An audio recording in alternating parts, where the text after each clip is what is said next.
record button on, so I'm going to get rid of the webcam.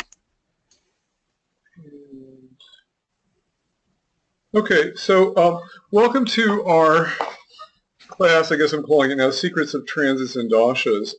This is our first class. My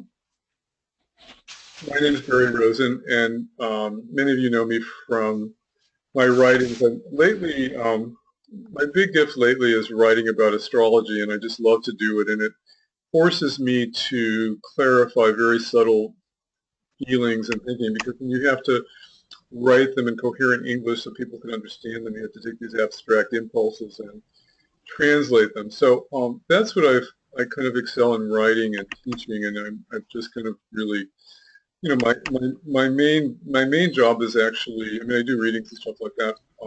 My main job is I'm a financial analyst using Vedic astrology, but you know, my real passion these days is Jyotish, and so that's why this class came together. I'm going to put you on mute because so we don't, the people who are getting the recording.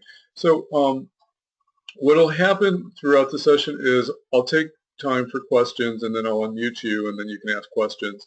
But if otherwise, I'm going to kind of do a lecture format. Okay. So our schedule, we're meeting Saturdays at 2 o'clock. The first 2 weeks will be on transits. The second 2 weeks will be on dashas, and we'll try to kind of synthesize it all together, probably toward class 4. Most of you know how to get a hold of me. I look at my email every 15 minutes. I'm obsessed, so I do get back to you on email if I'm at my desk pretty quickly at barry2@fortucast.com, which is my company. My office phone is there. I actually have staff that will answer that, and they can get a message, and I can get back to you. I use Skype quite a bit. If you've had readings with me, I do them over Skype. You probably friended me. My Skype address is Barry4. If you friend me, I do a lot of Skype texting if there's something pressing. I also do Facebook texting quite a bit. I somehow look at that quite a bit. I don't. If I gave you my cell phone, it wouldn't work very well, because I check messages maybe 3 times a week or something. I'm really not a cell phone person, but I'm really very reachable. And if you're not friends with me on Facebook, I have the 2 main places are Barry Rosen and Astro-Yoga, and I have a new site now, which I'm excited about, Spiritual Astrology, which is I'll tell you a little bit about that at some point. That I just started, and I like writing, so that's how I express myself. So that's my contact information. Giving you a plug here for my new class. If you like what I'm doing this kind of exciting cutting-edge class starting in February. Calling it Hidden Shadows in Vedic Astrology, Moving Beyond Mental Blocks and Karma. I'm really kind of sometimes there are these kind of hidden forces that kind of are in our life, and we can't see them, and you can see them in the chart, and sometimes they're usually in some of the things that we're going to cover. And if you can see them, then you can change them. I'll give you an example. My company was in a period, in a Mars period, which is a Boudica period, for those of you who have studied that. And to me, Boudica is kind of like this shadow energy. You just kind of can't get a handle on it. It's kind of like trying to box your way out of it. You just can't even see what's going on. And during that Mars period, my financial company, I started giving up on marketing. I kept thinking, well, nothing is going to work. The internet's not going to work. Why bother? And our sales kind of plunged. And the company's still here after 30 years. But I had this big mental block in my mind that marketing was worthless. Why bother? And it wasn't until probably the last year of the Mars period that I finally understood that it was connected to this shadowy element in the chart of my company. And I finally kind of was able to do some remedies and push through it. And then actually the company just went into a Rahu period, and Rahu's well placed. And suddenly, like, I'm this marketing genius like I used to be, and it's like, why was I like that? So part of what I want to do in this course is help people understand these kind of hidden, shadowy influences that are just very subconscious, that kind of really can bring up patterns that kind of block our lives. And it's kind of a fascinating course. It's cutting edge, and some of it, the first couple of weeks are on the astrology of karma. But anyway, for those of you who like how I teach, this would let you know about that course. I'm excited. What I've always done, if I go back, when I used to teach college, I used to create these fascinating, innovative courses. Like, I didn't just teach, regular courses. I mean, I had a course on science fiction and fantasy and fairy tales, and I got to teach that at the University of Illinois because I would create these very creative new courses, and that's one of my favorite things to do. So that's what's going on with my next course, for those of you who are interested. Now, to get the most out of this course, if I give you homework, I'm going to send you some. I'm going to probably give you some links for some past talks that I've done on dashas and other things, and I'll send you study guides. And the more time you put into the class, the more you'll get out of it. I mean, many of us have very busy lives, and we have families, we have work, we're tired. But if you can find some time to, read the study guides or listen to the tapes, it'll make the material much fresher. Not fresher, it'll make it much easier to watch, when we get to the class on Saturday. I am going to start on time, and it's just because there's so much material to cover. So, just set your watches, come early. If you come early, we can chit-chat about the planets and stuff like that. And the big thing about this class is to kind of like start to chart your own life. What I'm most interested in doing, Jyotish is rather encyclopedic. I mean, I've got 150 books, and I can't possibly know every possible combination in my head. But the idea is that I want to teach you kind of basic principles to kind of research and reference, and so that you can kind of and observe. So bring questions from homework. So the real purpose of this class is Jyotish is really meant to be it's kind of a gyan practice in Vedic culture. Gyan is kind of a spiritual practice where the intellect is discriminating what's going on in one's life, and and integrating their knowledge that they have with their experience to kind of move beyond the shadows of Maya.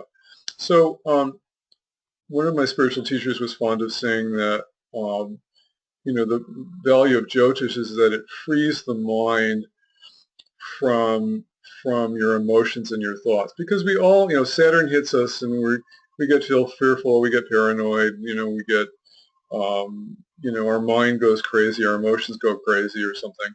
And we usually buy into it. Saturn hits your ascendant, you start beating yourself up. I'm such a bad person. I'm not good enough. That kind of thing.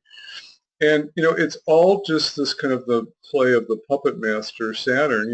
Kind of weaving this play, and you don't have to buy into it. You're not your thoughts and your emotions. And so the real value of this purpose of this class is to help you, and the purpose of watching transits and what's going on in your life is to help you see the play of the magician, of the puppeteer. So what that, and then you become free of it. You see, usually we're just gripped by our thoughts and our emotions, and we don't know what's going on. I mean, this whole 2 or 3 months, with Saturn conjunct, we had K2 conjunct Neptune. it just created this immense drama, and about the election, and it wasn't even just in the United States. I mean, Korea got rid of their president. I mean, there's just been this whole kind of turmoil, and you could feel it. You can feel now too with Saturn kind of changing signs into Sagittarius being at the end of the sign. And if you kind of understand it, then you can transcend it. I remember when I was in the beginning of my Jyotish days, I've been, in the late 80s, I had a very strong Saturn influence, and I still have a very strong Saturn influence in my life. I got Saturn on top of my moon this past week. I have a very strong Saturn influence in me, and I have exalted Saturn in my natal chart, which means it's actually a pretty good guy. It's my Ashtakavarga, and it's. But anyway, I was looking at what was going on in my life. I had all this fear going on, and I started talking to Saturn, and I said, Saturn, you can go away now. We're done with this game. You don't have to play. We don't have to play this anymore. And I felt this big lift in what was going on in my life. And so you could, part of this course is to learn that you're master of the planets. You shouldn't be a victim. Inwardly you're divine, and you're really commander of the planets, and you really, they're just there to teach you. And so to learn to command them, you have to you have to observe what's going on in the planets, what's going on in your thoughts, and what's going on in your emotions. And then you have to kind of like say, okay, is this real? 99% of the stuff that we fear never happens, right? Isn't that the case? And yet we spend most of our time fearing something's going to happen to our children, or something's going to happen to our husband, or something's going to happen to our health, or something like that. So you have to kind of become aware of the master puppeteer, and then you can also just tell it to leave. Okay, I understand. Saturn, you're just trying to teach me to be more careful, more vigilant, to be more responsible. Okay, I got it. You can go now. You don't have to kind of wreak havoc in my life. And it can be that easy. And part of the secret with the planets that I've learned many years ago is that if you do spiritual practices like meditation and yoga and chanting mantras and things like that, I'd say 98% of those kind of emotional and psychological influences kind of go away. I mean, last week, or at Christmas Day, I had Saturn on top of my moon. It's the height of Sadisada. Everybody fears it. And I woke up a little emotional, but by the time I finished doing my spiritual practices, I was fine. So you are more powerful than the planets, and you don't have to be a victim. And Jyotish is really there to shed light on your shadows so you can see them, and so then you can remove those patterns. So that's my primary purpose in this class, is to teach you kind of a spiritual practice to understand how the planets are casting their influences, how you can kind of shift your awareness, and how you can move beyond to being a master rather than a victim. So that's kind of my, in a sense, everything I do is related to spirituality in my life, and so Jyotish for me is a spiritual practice, and so that's what I hope to bring to this class. On another level, on a practical level, if you see a tornado, if you get a tornado warning, you don't plan a picnic. And so once in a while, there are combinations that come up in your chart. They're not that often if you think about all the major events that happen in your life. There's, maybe you have 5 or 6 major life-changing events. You can see them in the charts. I mean, it's nice to understand them, and maybe you can plan a little bit better. I mean, if Saturn is very kind of weird this week, and as it's going into the last degree of the zodiac in Scorpio, and if you start planning major life-changing events, it may be it may be not the right time to do it, or it may be the right time to do it. One of the things that I'm seeing happen with a lot of people, including myself, is that, the Saturn at the end, whenever Saturn is changing signs, it's like we're completing all these planets at 29 degrees. Mars is going to be at 29 degrees this week. Jupiter is going to be at 29 degrees by February 1st. Saturn's at 29 degrees this week. When you get something at the end of the sign, it's kind of like a completion. And so, it is a time to kind of clean out the closet. And so I'm seeing people kind of, making decisions to change their relationships or change their jobs or whatever. But so sometimes the energy can be possible, but it's good to really understand it so that you're not acting out of fear or dread. If you've seen, I've written these articles on spiritual bypass, which means or astrological bypass. I mean, we don't want to use astrology to kind of hide in our room. Life happens, things are going to happen. The thing is just to understand what's going on and, move with it. I mean, sometimes if I had a choice of making a job interview and I know the astrology is, is better on Tuesday than Thursday, and I have a choice to, make an appointment, I'll schedule it on Thursday. So I want to teach you those kind of principles too, so you can command the planets to support your life. So that's another purpose of the class, which is point 3, planning important events in your life.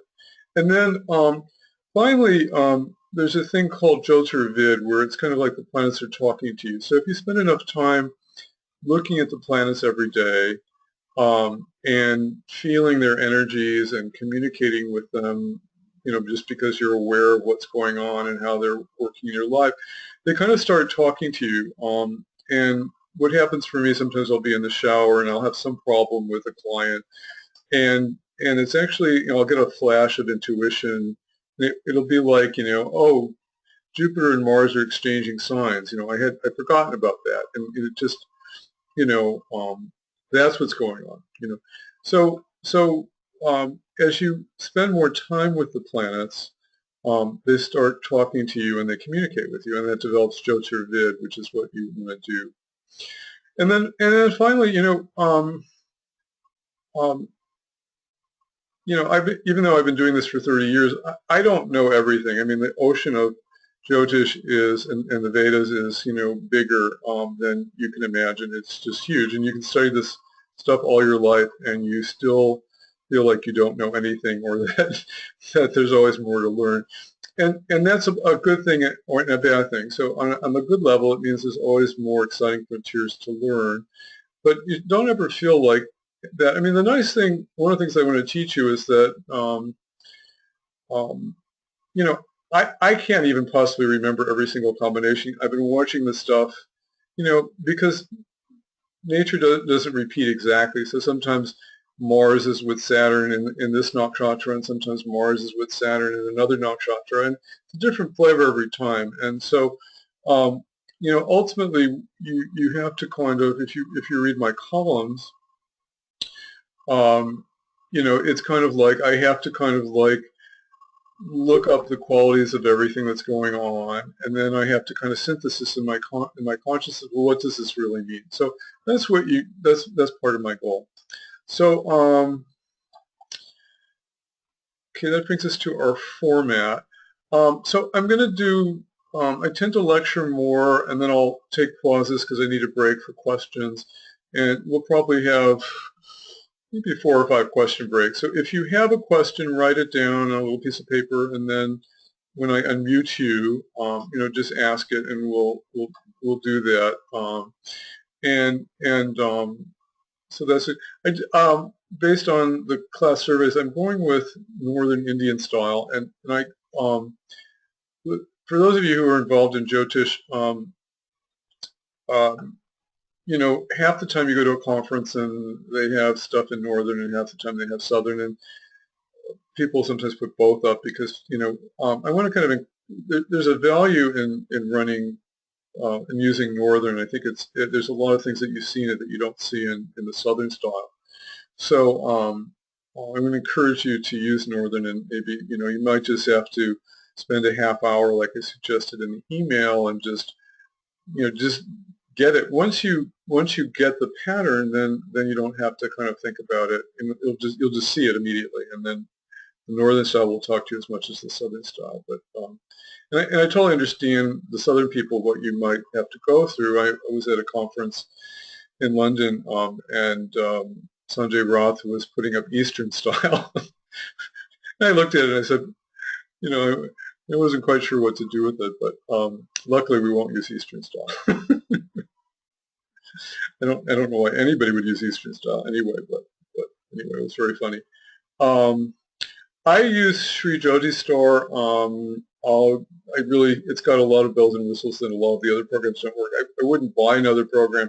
There's some things, if you don't have Jagannatha Hora, it's the best free program online to download, and it does a lot of advanced things that even Parashara's Light doesn't do, and so it's something that's worth having.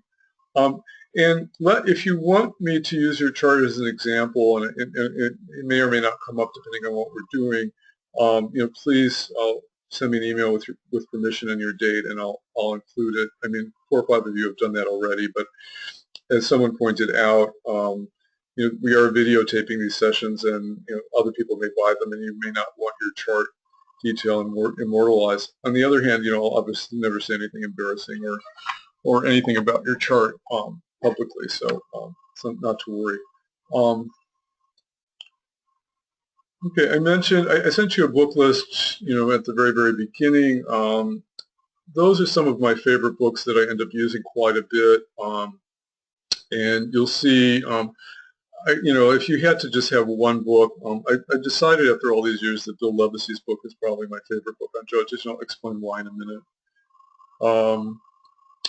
Okay, so I'm going to pause for a second and see. There are 11 people here now. So I'm unmuting you. So if you have any quick thoughts or questions on anything I've said, this is kind of like the first day of college where you have to kind of give people an overview of what you're going to do. And I actually thought it was important because I want you to understand that it's not just learning, it is about learning technique, but it's also learning, developing consciousness and how to look at things. Okay. So if you just came, you just missed my introduction, which you should go back and listen to when you get the recording. But we're going to start now with going over the slideshow that I gave you. And I kind of prepared 2 weeks at a time, and so we'll get, when we hit 4 o'clock, we'll just stop. But if we'll just pick up next week. But this way, there's 2 weeks on transits and 2 weeks on dashas. So if we don't cover everything I sent you today, it'll be next week. Okay. I was just telling you, I like Bill Levacy's book as a good reference book, and the reason I like it is I think it's one of the few books that kind of differentiates. Jyotish is there are darks and there's black and white, and then usually there's like 1,000 shades of gray, and I think Bill Levacy's book is a good reference book for, if you're looking at, he even does it for the nakshatras, there is kind of a dark side and a bright side to every planet. I mean, those of you know that, when Jupiter's strong, it's, jubilant and loves wisdom and it's joyful and stuff like that. But when it's weak, like in the sign of Capricorn, it's overly optimistic. So Jupiter is a benefic. It can't be too horrible, but being overly optimistic or falsely optimistic is actually a problem, because if you're in a Jupiter period and you've got Jupiter in Capricorn and it's a malefic planet, then you spend the whole period thinking like everything's going to be wonderful and everything I do is going to work, and it doesn't. So, but I think it's Bill Levacy's book is a good reference book for really understanding favorable traits versus unfavorable traits. And I don't, I think I don't like to say, I don't even like to use the word good or bad, because it's really, everything is good, it's just what we need to learn. So a planet that's favorable is obviously in its own sign, a friend sign, an exalted sign, and it's not afflicted. And it's, once in a while, you'll get a planet like that. But, even my really strong planets, there's always some problem. I'll go over that in a minute. So planets in favorable houses like, the 1, 4, 7, 10, 5, 9, 2, 2, 11, or hemmed in by benefics, are going to have these favorable traits. Unfavorable planets that are afflicted, they're in an enemy sign, they're in a debilitated sign, they're Sandhi, they're on the edge of the sign, they're combust, they're hemmed in by malefics or aspected or conjunct unfavorable planets. So,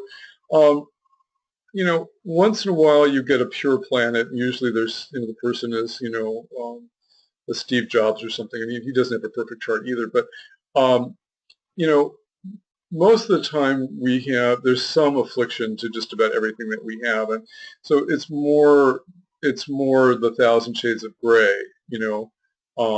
Even the malefic signs like Aries, Scorpio, Capricorn, and Aquarius may express more unfavorable qualities just because they're malefic by nature. So it's very difficult to find a pure example of a planet that's perfect. But you probably have to get in, when you're judging what's going on in transit or in the natal chart, you have to kind of like find a way to categorize how much light it has and how much dark it has, and then like I said, it's hard to memorize absolutely everything in Jyotish. You can go to Bill Levacy's book, on the planets and the signs and the houses and the nakshatras even. He's one of the few people that says, and when is the nakshatra unfavorable? Well, if the ruler is poorly placed. So let's say you're transiting, you're going through a Mars nakshatra, even though Dhanishta is a wonderful nakshatra in Capricorn.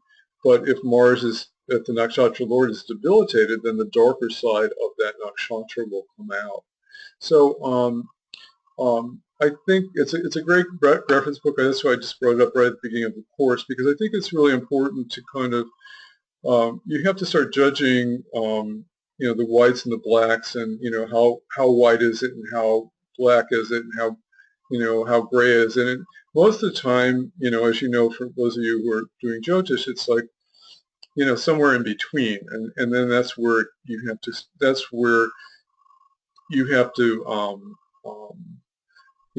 get, that's where the intuition and talking to the planets comes into play. But for now, you have to kind of just learn it. I gave this example.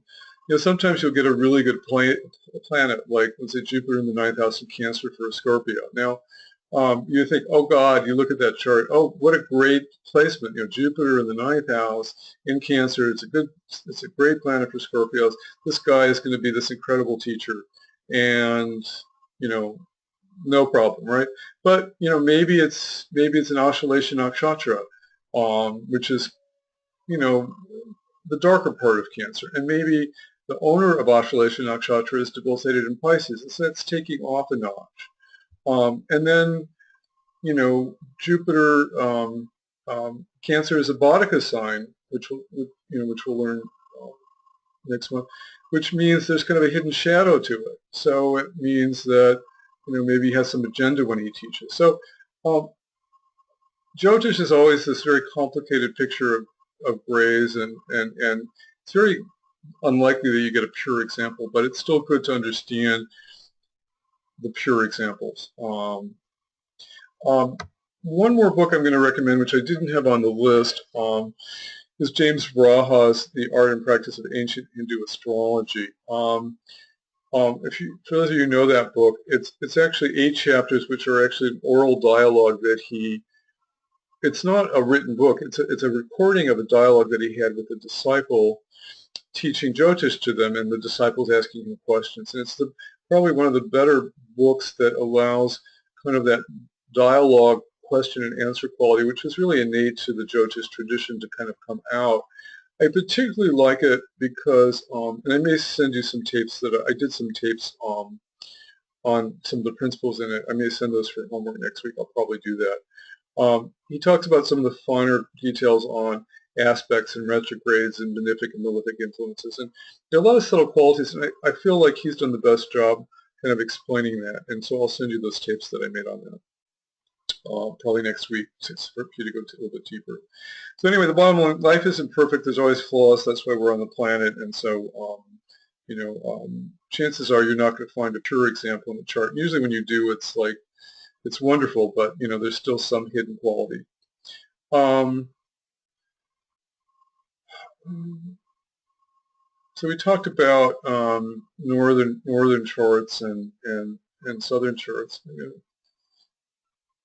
Just going to quickly review those. I'll put up, I use my chart a lot today for an example, just because it's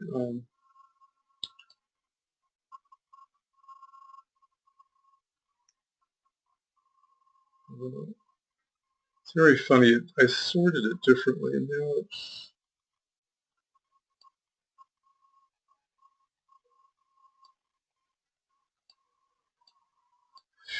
okay. Sometimes Jyotishis are reluctant to share their charts, but I'm showing you all my flaws and good qualities. So again, in the northern style, those of you know, the top triangle is the rising sign, and then it's red counterclockwise. Second house, third house, fourth house, fifth house, sixth house, seventh house. You all know this. I'm sure you reviewed it, and I sent you that thing. And the thing that's really nice about the northern style is the kendras, which are the 1, 4, 7, and 10 representing self, self, home, work, and relationship, go into the center. And so you see that right away, and it just kind of jumps out at you. And then the fifth and ninth houses, which are the most auspicious, are just really easy to find here. And it's just, to me, it just makes everything clear. And of course, the big difference is that the numbers here represent the rising sign. So I'm Scorpio rising with moon in the first here. Okay, enough of my chart. Okay, let me quickly take questions. People have different levels of experience.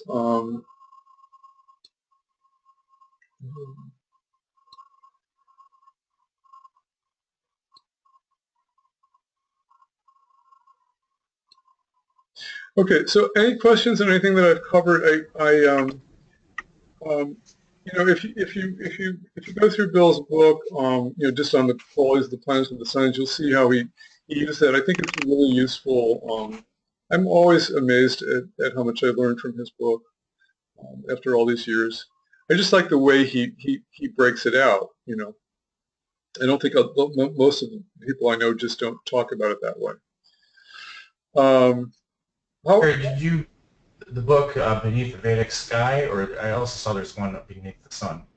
Right, Beneath the Vedic Sky is the one that I would recommend as like okay. A must-have. I mean, if you had to have one, at this point, if I had to have one Jyotish book on my shelf, that's the book that I would have. And I think he's just very clear.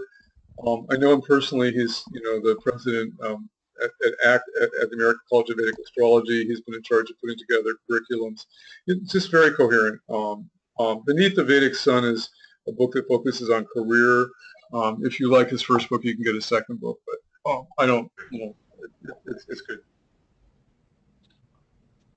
Okay. Any more? What does light have lacking in it? Excuse me? You mentioned that Parashara's light wasn't a recommended software. What is lacking in that, since I just bought that? I know the owner of that software personally. What happens is, for beginners, it's a great piece of software. What happens is, if you're like me, Vedic astrology is like reading strands of DNA, and then you start wanting to have, all kinds of information. I mean, like, this is the screen. I look. There's certain ways that Sri Star allows you to do all kinds of things that gives me a lot of microscopic information, and I can kind of like, this one screen I can just talk about a person's soul because of the way I've laid it out. So there's just a lot more bells and whistles. But for if you're just beginning, don't get too complicated. I'm just saying, I use this program. I've been using it since '97, and Andrew has done amazing things with the software, it's just, but for beginners, don't worry about brushes light. It's a good program. I know Mikhail's quite a scholar. There's some things that it doesn't do, though. Okay, cool, thank you. Barry, just a quick question. So with the nakshatras and nakshatra lords, so like if a particular graha is in a particular nakshatra, I think you used one of those examples talking about Jupiter in ninth in Capricorn, and then you were saying like, okay, if it's in a particular nakshatra owned by, say, debilitated Mars, that kind of reduces the. So how much would you factor the nakshatra and nakshatra lordships compared to like graha placements? Like, Yeah, this is kind fine detail, or that's like that'll really dominate the effect. It's a huge influence, and it's something that isn't taught enough in beginning Jyotish. That's why I'm bringing it up from the beginning. And we'll go into it a little bit. I think it's very important for, I mentioned in my syllabus that when you're looking at the influence of the dasha, the nakshatra lord is actually the primary influence for the dasha. Now, how many people really knew that or thought about it that much? Now, for example, I'm in a Rahu period, okay? Rahu is in Mula Nakshatra, which is owned by Ketu. So you would think that my life would be all about ambition and drive and greed and all this stuff. There's a little bit of that happening on the outer level. On the inner level, which is really how Jyotish works and what we need to learn, Rahu is in Ketu's nakshatra. Ketu is in the 8th house with Jupiter. What's happened in my Rahu period? I've had this renaissance of Jyotish scholarship and Jyotish teaching. Ketu is Jyotish. As connected with Jupiter, which is teaching. I instead of wanting to be in business and expand my business to make millions of dollars, I want to retreat to the ashram and to study the Vedas. Very Ketu. So here's an example where if you just looked at, okay, Rahu's in Sag, it's the Rahu period, if you just said he's going to be ambitious, you miss the whole point of what's going on in my inner life. So it's a huge deal, and actually, maybe I have to teach a nakshatra class in April, but there's so much there.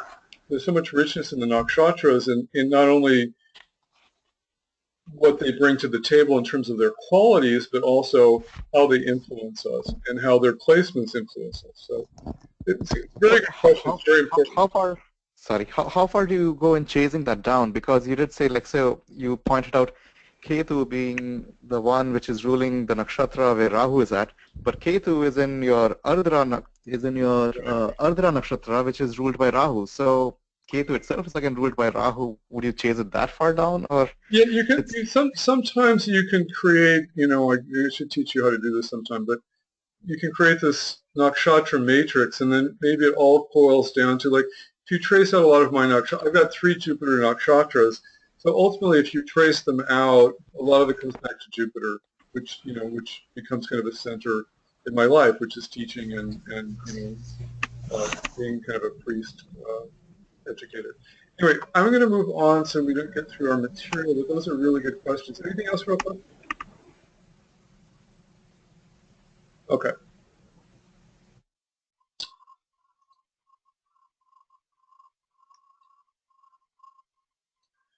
Okay. So I don't know if I have time for this. I wanted to. How many people? I need to put on the tape.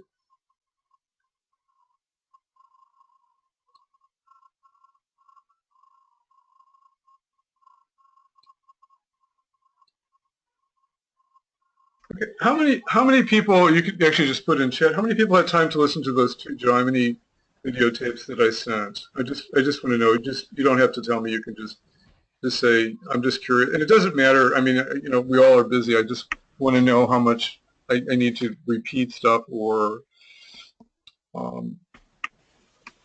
I didn't have a chance to, That's okay. You can get to it, but I just yeah. okay. Let me just go into it again. It's just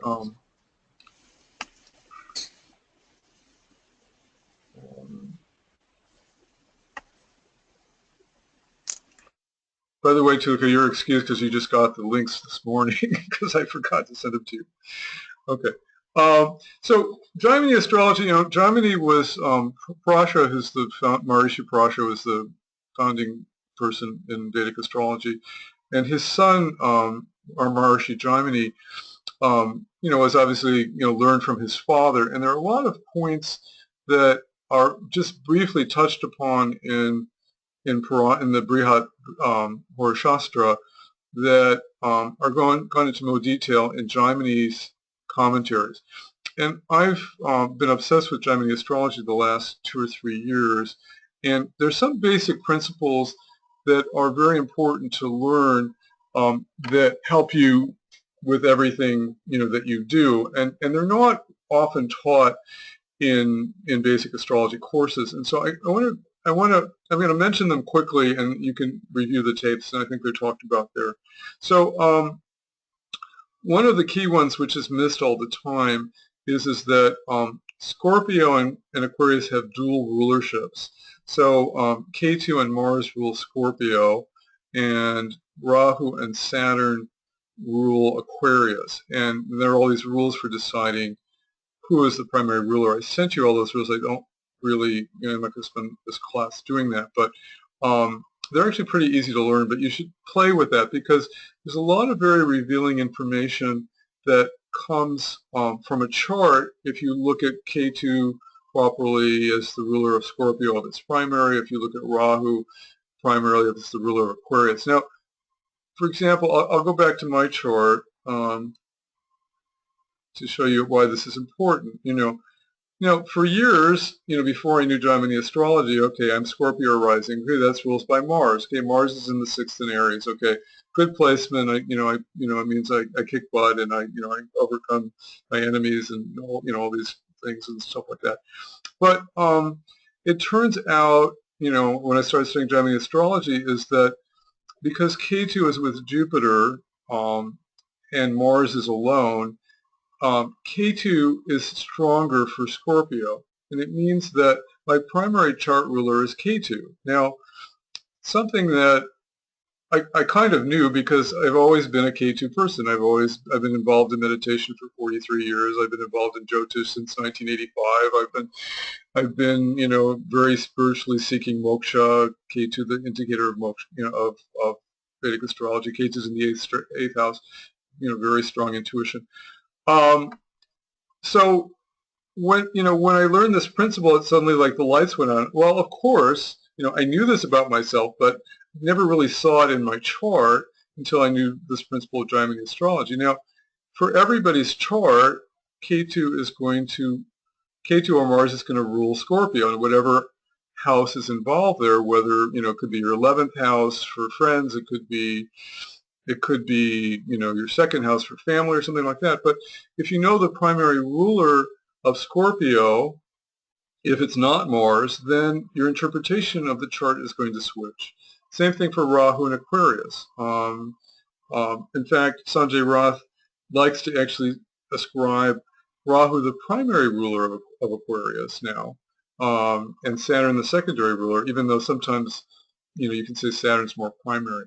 But the whole point of that is that you kind of, you're missing out on 2 houses and 2 signs of the zodiac if you don't know that rule. So that's why I brought in that rule, and it's very, I just use it more and more all the time, and it's important to be able to quickly, look at the chart and say, okay, Rahu's the primary ruler or Ketu's the primary ruler, and I don't want to spend a half hour teaching you this, but I sent you the rules. You should spend some time and learn them so that you can just recognize them. Okay, and then we can ask questions on it. Usually, the bottom line is that usually the planet that has the planet that has more planets with it is usually the primary ruler. So that's the easiest way to remember it. So in this case, Mars is alone, and K2 is with Jupiter, so K2 becomes the primary ruler for Scorpio. So anyway, that's one little insight that I've gotten from, it's an earth-shattering insight from Jaimini astrology. I mean, just think about that. Now another principle that no one ever teaches you that comes from Jaimini astrology is that Rahu aspects the 12th house from itself. Usually we learn that Rahu aspects the 5th and the 9th houses from itself. But it actually, because it goes retrograde, it actually aspects the 12th house from itself also. And that's something that you'll miss in chart interpretation also, and it could be huge. So something to remember. Again, these things are talked about in my Jaimini tips, but I'm just reviewing them because I want you to, these are the main points why I had you listen to those tapes. K2 doesn't aspect any planets, although its conjunctions are important. So sometimes people will say K2's, throwing an aspect on the 5th house from itself, but Sanjay Roth says that K2's headless, so it can't aspect anything. K2 represents kind of the transcendental realm, the mystical realm, and it just, it doesn't have a head. It can't point its energy at anybody. So K2, if you get a planet conjunct K2 like we had last week with Venus conjunct K2 or Mars conjunct K2, I mean, you will feel it, but the other aspects aren't important.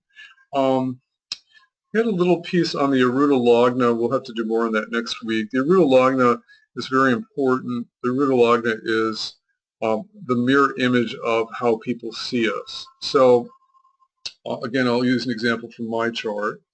And this, some of the programs, Juggernaut Hora might calculate Aruda Lagna properly. Some of the programs don't even calculate Aruda Lagna properly, which is why I like this program. So the Aruda Lagna is how people see us. So how people see, my Aruda Lagna is correct here. It's Capricorn, and with Venus in the 1st house. So people see me as this friendly, sociable business person. And that's, that's very true. I am a very sociable business person. Now, inside, I've got a debilitated moon in the 1st, and I can be an emotional, basket case if something isn't right. I mean, I've gotten through that one over the years, but how we feel about ourselves and how people see us are two different things. And when we learn advanced transits to the Aruda Lagna are important because they may help with a job promotion, or they may help with money or something like that, because the Aruda Lagna is more the material manifest level. So that's what I wanted you to learn from those tapes, was about the Aruda Lagna. I can send in more articles on it. The Atmakarika was a big focus of those videotapes. The Atmakarika is the planet with the highest number of signs, highest degrees in your chart, unless it's Rahu being the lowest, and that's very possible. And the Atmakarika represents the soul, but it's actually the karmic lessons that the soul is given so that it will grow toward enlightenment. And so, for example, and they're always kind of opposite what you might think. So, like if Mars is the Atmakarika, then your life lesson is nonviolence, not being violent verbally or physically, and you actually, so teaching nonviolence. Often a lot of Buddhist monks have Mars Atmakarika because they're actually, maybe they were violent warriors in their past life, and this lifetime they have to learn how to be peaceful warriors, that kind of thing. So, but the Atmakarika guides you toward moksha. And there are a couple new points that I didn't have in the videotape. I may have put them in. Those of you who know these basic principles, there's a principle called planet being in its own house is obviously very strong, and that's called being home. And a planet being what's called Mula Trikuna in Vedic astrology. A nice way of looking at it is like the office. Sometimes we live 12 hours a day in our office. Our home becomes our office, right? So we're pretty comfortable in our office just as we are in our homes. It's like the second best place to be. I mean, if you first you'd like to be in your home, then you're pretty happy in your office. If you're in jail, you're not very happy. Let's say you're with a debilitated Saturn in the 12th or something. I like this idea of home and office, which is called, I'll give you the Sanskrit terms, but don't worry about it. This means home and office. But what's a little bit new in Vedic in Jaimini astrology is that the moon is considered Mulakatruna it's pretty happy in Taurus. We know it's exalted there, but we just have to remember that it's a very strong placement because it's almost it's the second favorite place in the zodiac. People don't teach that too much, although we know it's exalted there. Mercury and Rahu, they're both considered Mula Trikruna in Virgo. I don't know why. There's a whole myth around Virgo. Some people think that Virgo was the planet, which is now the asteroid belt, which blew up, and Mercury had to take over the rule of Virgo. But for some reason, Mercury, even though it's very strong in Virgo, it's exalted there, it's considered actually its office. Don't ask me to explain that one, but that just comes from Jaimini astrology. K2, we talked, Mars and K2 are the home for Scorpio. Rahu is considered the primary ruler of Aquarius. Rahu governs technology. It governs outsiders, medical research, and all that stuff, and that's all very Aquarian. Saturn is the secondary ruler, whereas sometimes I usually find that Rahu is almost always the primary ruler of Aquarius, and once in a while Saturn can overtake it. If Rahu is in Aquarius, then Saturn becomes the primary ruler. I did send you those rules in that sheet. Okay, Pisces, somebody emailed me about this. Jupiter is the primary home for Pisces, but K2 is the office. So K2 is pretty strong in Pisces. It's not the ruler of Pisces. Bill Levicy's book sometimes points to that. It's really considered the secondary ruler of Pisces. Okay, so those are just some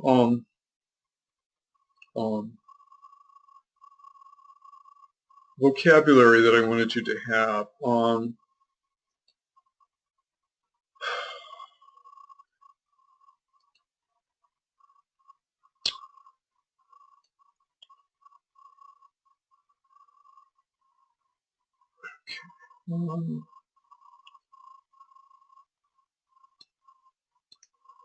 So what we've just done, actually, we've had a very kind of long introduction. It's kind of like your first lecture at college, where it seems like nothing has happened. But actually, I have actually gone over some. I wanted to make sure we all have the same vocabulary with some of the refined points of Jaimini. I wanted to make sure that you were reminded about challenging yourself to learn the northern charts, and I wanted you to understand that the purpose of this course is to understand how the planets affect the mind and the emotions, and how we can kind of become the ruler of the planets rather than the victim. So those are my main points for the few of you who came late. And now we're going to actually go into material. Okay. And it's only 2:54. Hopefully you're having fun. I'm going to take a break here for a second. Okay, any quick questions on anything that I've covered? Because now we're going to go into transit.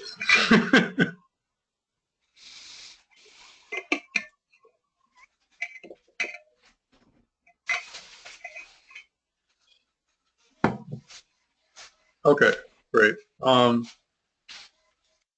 And again, if some of this is too fast for you, I mean, that's why I give you a lot of written materials. You can review it. I sent you that fact sheet on how to determine the ruler of Scorpio and Aquarius, and you just, a lot of this is, in my late years, I just started learning this the last 2 or 3 years, and I find it invaluable, but it's still like not second nature to me too. Sometimes you'll have to get to the 6th rule because the first 5 don't work, and I have to pull out my sheet. So, Jyotish is like that. You can't possibly memorize everything. You just have to have good resources. Okay. I'm going to start with something I don't know. These are the things that I want to cover in the next hour. Transits of the ascendant ruler, ruler of the day, Nakshatra transits the Dasha ruler. And again, I'm trying to give you basic points, and then you're going to have to kind of synthesize the points and apply them to your charts at home during the week. That'll be part of your homework.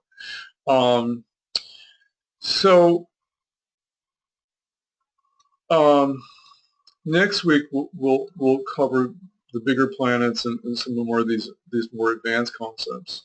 But we're going to start with the easier stuff today. So the main point here is, and I think most of you know this, dashas are 80% of predicting, and transits are 20%. It's a little bit of a mind blower because I write so much about transits in my chart because I don't know what dashas people are running. But transits are kind of like triggers. If you're in a dasha, then the transit, if you're in a dasha for something to happen, then a transit may trigger it. The point is a bad transit during a good dasha is a speed bump. So sometimes, people got all bent out of shape about Mars conjunct Saturn this summer, and people were writing about it and talking about it for a year. And, for some people it's annoying. If you were in a Mars-Saturn period and you were Scorpio rising or Capricorn rising, it was a huge event, But if you're in a Jupiter period and Jupiter is a good planet for you, then, it was it was annoying for a couple days, So, bad transits during good dashas are speed bumps. Good transits during a bad dasha is like a rest in the action. So if you're in a really intense dasha and you're thinking, oh, I'm going to be safe, Jupiter's going over my ascendant next week, yeah, it'll give you a break in the action maybe, but you're still in a bad dasha. The dasha represents the trend. The transit is kind of like a minor speed bump. So we're going to spend 2 weeks on transits. I use them all the time. I'm going to teach you how important they are. And yet you still have to keep them contextual to the trend. If you're in a bad trend, the transits, are you going to accelerate it and make the trend worse, or if they're going to make the trend, they're going to give you a little bit of relief. Still, transits are very revealing on a day-to-day basis for planning, and that's one of the things I want to teach you.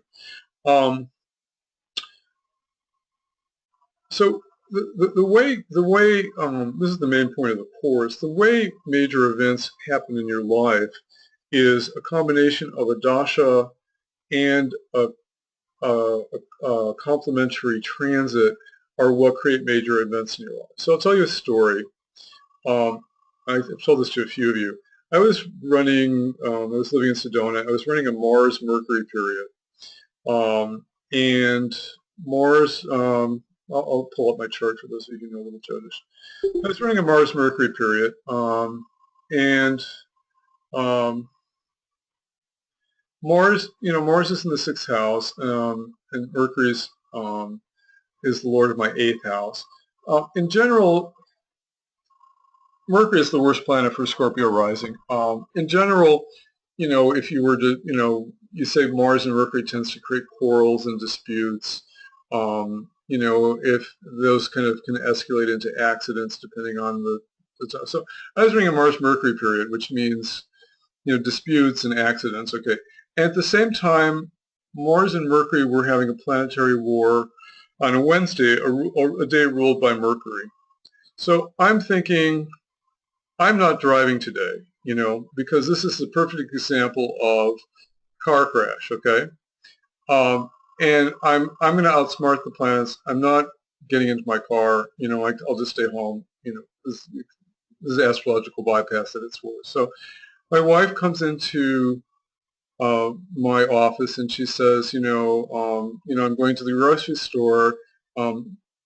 Is your car in the driveway? Well, I didn't hear her, and I was on the phone, and she doesn't look, and she backs out full throttle into my car in the driveway. For some reason, she's in a rush and she's accelerating. She's not even looking to see if my car's there. She backs out full throttle, so she damages $2,500 to 2 of our cars. And then she comes in and she blames me for leaving my car there. And we have this big argument, okay? So that's an example of a dasha happening with a transit happening at the same time. It happened on a Wednesday, which is the ruler for Mercury. Mercury rules the 8th house. And I kind of knew Tuesday was going to be okay because the chart lord, or even the secondary chart lord, in the case with Mars, is not going to hurt you on its day of the week. But on Wednesday, I knew I was vulnerable, so I wasn't going anywhere Wednesday. But so the whole point of the story is, now we'll get Mars-Mercury planetary wars, every year or a couple years. Do you worry about car crashes every time they happen, even if they're bad planets for your chart? Well, the answer is probably not. Maybe you have to drive more carefully. Maybe you have to be aware that you're going to get into arguments. But unless you're running a Mars-Mercury or a Mercury-Mars-Spirit, you're probably not going to have a major accident. So it's the combination of the dasha and the transit that will generally trigger a major event, something like that. But there could be I have had fender benders during Mars Mercury conjunctions and things like that. But Mercury's in the 4th house of vehicles for me, so that kind of thing. Okay, so that's the major point of the course is, so the bottom line is you can't fear every little bad little transit that's going on. You do want to put out a tornado warning if the transit and the dasha are happening at the same time. So I'm not going to go too much into this. I have a whole lesson on Panchanga someplace for those of you who want to know more about it. But I think one of the basic the Panchanga is the essence of Jyotish. It's kind of what's happening on every day. Basically, the day, there's a ruler for the day of the week. There's a nakshatra for the moon on the day of the week. There's how many lunar days that those are called tithis, and there's nitya yogas, which are how far the sun and the moon are from each other. I have a whole 2-hour lesson on that, which we're not going to do, but I just wanted to. I want to focus on this whole day of the week concept because it's really useful for planning, and it's something you could, if you're just a beginner, put into use right away. One of the things that people don't think about enough is that the ruler of the day is probably the most important factor in daily predictions or any predictions if you're getting down to kind of that final level. If the ruler of the day is strong in transit, then that day is going to be good. If the ruler of the day is weak and afflicted in transit, that day is going to be a little bit more challenging. So obviously Sunday is connected to the sun, Monday is obviously connected to the moon, Tuesday is connected to Mars. Wednesday, Wednesday is connected to Mercury, and the Italian is Mercoli Day. Mercury is the trickster, Mercury. Thursday, the way I remember that, is obviously connected to Jupiter. Thursday comes from the word Thor, Thor's day. Thor is the equivalent of Jupiter in Scandinavian mythology. So I think in German it's called Donnerstag, which is Thor, the thunder god. Jupiter is very powerful. Friday, obviously connected to Freitag, the god of peace. Freitag. Friday connected to Venus, of course, the goddess of peace. Saturday, obviously connected to Saturn, and then it brings us back to Sunday. So one of the things that you might even do for homework, and I'll just share my chart with you. You probably all have the experience that certain days of the week are always good, and certain days of the week are just not to schedule anything. And if you look at your natal chart planet, you'll find out why that's the case. So, for example, let's look at the Sun is the strongest planet in my chart. It's the Lord of the 10th and the 5th. It's in Jupiter's Nakshatra. I rarely have a bad Sunday. You know, if I want to schedule something, that's important, I schedule it on Sunday because I've got the grace of the sun, and I've got the grace of Jupiter, and it's just always a great day. I've gotten to the point where I almost take off Mondays. I have a debilitated moon. I can't take off Mondays, but I don't overschedule myself on a Monday because I'm always kind of an emotional wreck with my debilitated moon. If moon's afflicted in transit, just forget it. Last Monday was an exception. Moon was like in Rohini Nakshatra. It was exalted in Taurus, and it was pretty much unafflicted, and it was a great Monday, But if your natal chart is off, that day of the week may be affected. Tuesday are almost always a good day for me. I got Mars in Aries, ruled by, it's very strong. So it's got a Saturn affliction, but I've learned to live with it. Wednesdays is kind of a mediocre day for me. I don't, Mercury rules my 8th house, so it's kind of, if weird things are going to happen out of the blue, they sometimes happen on Wednesday. Thursday, I've got a stationary Jupiter, very strong. My Thursdays are almost always really great. Friday, my Venus is pretty weak. Venus isn't exchanging signs with Saturn in this chart. It's connected to the moon through the Nakshatra. Fridays, are actually my most challenging day, and I've learned to just do like accounting and schedule research on those days because it's harder for me to get a lot done on them. Saturdays, Saturn's my Ashtakavarga. We've got an exalted Saturn. Just my Saturdays almost always go really well, and that brings us back to Sunday. So the principle is, you might look at your own life. Are there, based on your chart and the placements of the planets and their strengths, are certain days of the week better for you than others? And if so, then use that knowledge to plan your life. If you know that, most of you do that anyway, okay? And then there's always the natural significations too. If you do a signification of the planet on the day of the week, then you're going to probably be kind of in tune with its energy. So what happens on Saturdays? Well, people kind of do their chores, they clean the house, they do work on their cars, they run errands, Saturday is a good day for that. Saturn is a work day, actually governs work, and it's pretty easy to get Saturn stuff done on a Saturday. I mean, it may be harder on another day of the week. So I mean, if you use that day of the week, you may do better.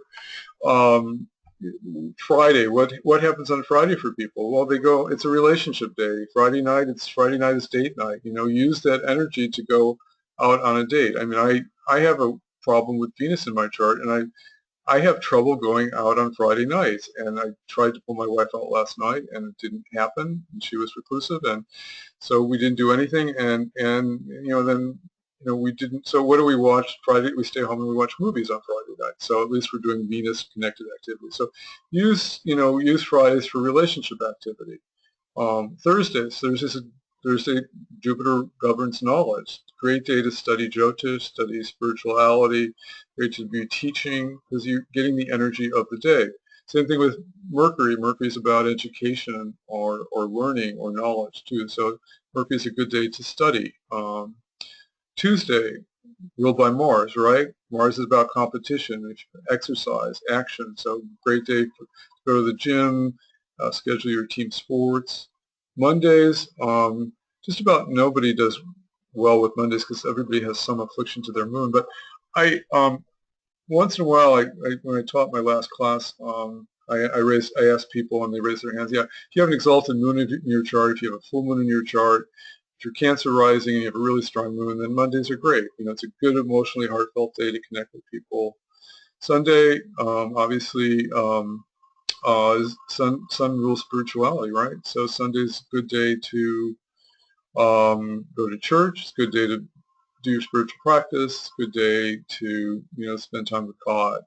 And a lot of these things have happened naturally in our culture. I mean, a lot of things I mentioned are not are kind of natural rhythms, but you can also adjust your schedule to kind of be more in tune with them. So I'm going to take quick questions on that. Okay, any quick questions on that or any quick thoughts?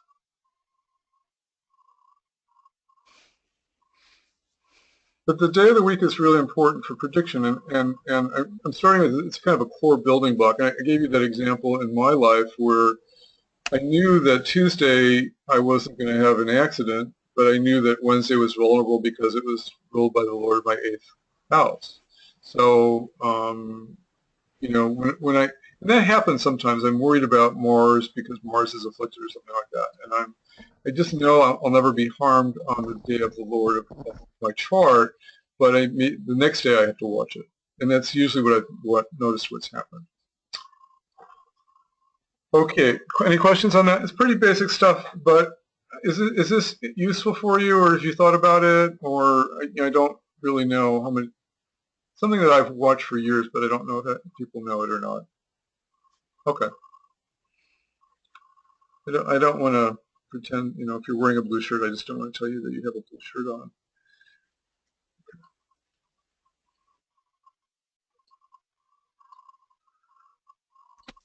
Okay.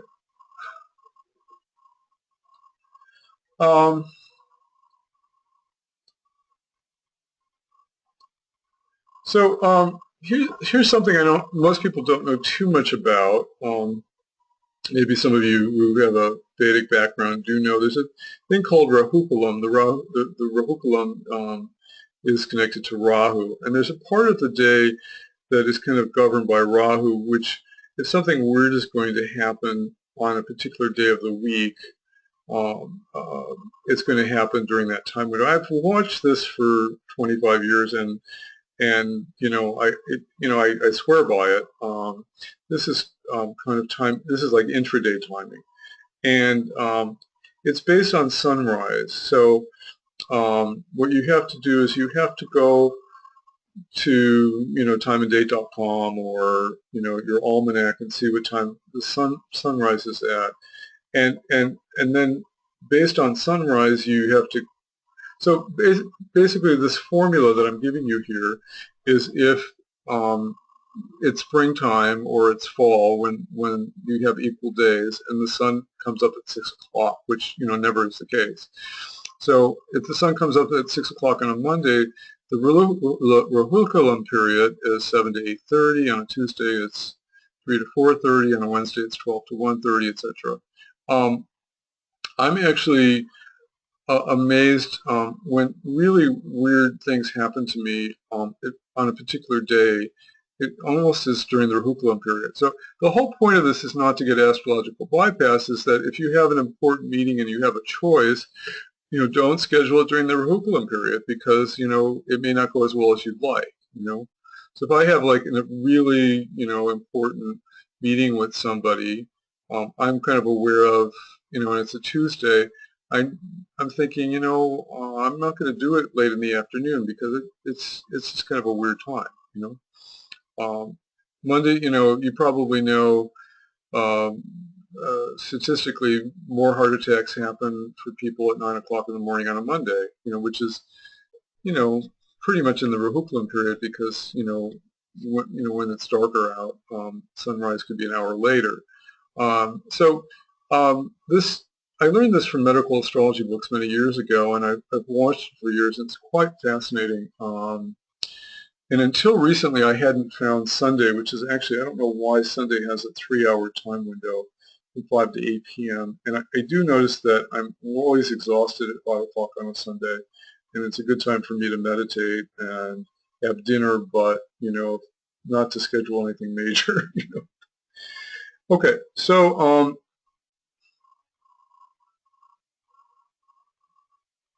Partho had a good question.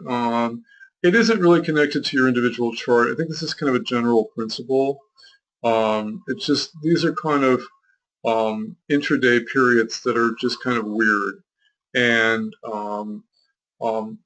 I've even noticed that, like, if something like major happens in my life, like, you know, car accident or, you know, falling down the stairs or something bizarre, it'll usually happen during one of these times. Now, it doesn't mean that, you know, you stop, you know, you go into a cave because it's the Rahu club period, but you also don't, you know, schedule something really important, you know.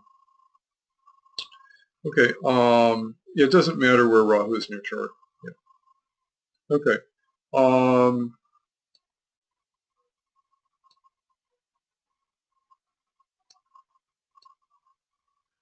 Okay, so was this new to you, or is it interesting, or I just trying to get, you guys are all quiet now, so I don't know if I'm talking too quickly or going too quickly. Again, you've got the slide. You can just start watching it. Interesting. Thank you, Marianne. I never, if you don't say anything, I don't know. You know, when you're teaching and you can see your classmates, you know if they're happy. But online, since I don't have you, we don't have your webcams on. We could put the webcams on. I have no idea what you're doing.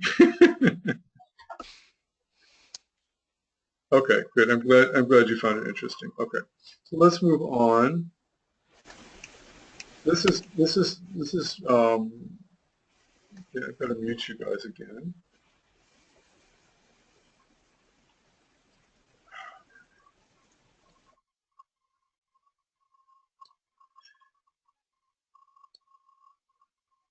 Okay. We've kind of talked about this. I mean, it's just, you know, in general, if you know, like I said, part of this is the smallest section I have. It's kind of like on, I would call it minor Muhurta. I mean, if you're, you know, if you're looking at your calendar, it's just good to become aware of what's going on in the planets during a week. You know, my financial astrology students, I tell them to get a, you know, a Western astrological calendar. I sent you one from that Freedom Cole was distributing. You know, it's just good to see what's going on in the sky that week. I mean, if, you know, when your calendar comes up and somebody says, well, do you want to meet for lunch Wednesday or Thursday? And, you know, it's you know, and you're looking, you know, on Wednesday there's a planetary war, and you know, then you're going to think, you know, if you have a choice, you know, well, let's have lunch on Thursday. I think I need to lay low on Wednesday. So I think that's kind of an empowering way to use the calendar. I mean, you don't want to, it can go overboard where you know, sometimes the whole week is bad and you're going to just hide out in your room. You know, you can't do that. But, you know, if you have important things to schedule, I mean, you know, look at the calendar and just see, you know, what days are better. And we can spend a lot more time on this, but I just wanted to have give you a little bit of an idea. So schedule stuff on your better days. You all know your better days probably, because you know, you just know. You know, I'm actually amazed this always works. I just did a chart for a man who has a debilitated son, and he didn't want to have his reading on Sunday. He says, I just always feel terrible on Sunday. I want to lay low. I never schedule anything on Sunday, you know. But people have kind of learned their own rhythms, but you know, use them to empower yourself. Okay, let's do it. I'm just going to do a little bit on nakshatras. I think we could do a whole course on nakshatras, which I may want to do sometime. But I mentioned this earlier. The transits of the planets through the nakshatras channel the energy of that planet and where it's placed. And this is a really important principle. Many of you know this. The nakshatras kind of govern our mental energies. You know, the moon transiting through each nakshatra colors our mental energy every day. So when it you know, and they go in a certain order. Obviously, they go at least, you know, when the moon goes into Aries, it goes in through Ketu's nakshatra, and then Venus's nakshatra, and the sun's nakshatra. So there's a whole sequence. And at some point, even next week, you want to become familiar with, you know, these sequences and how it affects your life. And we'll learn some advanced principles about nakshatras. I'll send you a tape to do his homework on Tara Bala and Avatara, which are these kind of numerical relationships in the nakshatras. But you want to really become familiar with them. So, for example, today, let me just pull up what's going on today. And this goes back to Partha's question.